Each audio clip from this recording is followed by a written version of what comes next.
This is the Lone Crater YouTube. We hope this video helps. In this video, I will explain how to set up your VR system. First, carefully unbox your new VR headset and all its components, including controllers and cables. Next, prepare your physical play area, ensuring it's clear of any potential hazards. You'll need at least a 6.5 by 6.5 foot, 2 by 2 meter space for room-scale VR. Finally, connect your headset to its power source and your computer, if required, following the manufacturer's specific instructions. Once your hardware is connected, the next step is software installation. Download and install the official VR platform software onto your computer or smartphone. You'll then need to create a new user account or log in to an existing one.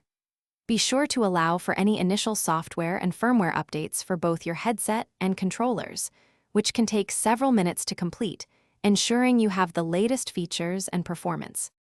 Now it's time to define your virtual boundaries. Use the headset's built-in Guardian or boundary system to map out your safe play area, typically a minimum of 6 feet by 6 feet.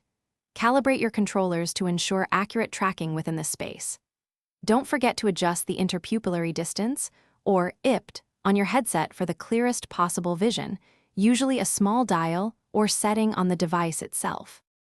With everything set up, you're ready for your first immersive experience. Start with a guided tutorial or a simple introductory application to get comfortable with the controls and navigation. Make sure your headset fits snugly but comfortably, avoiding any pressure points.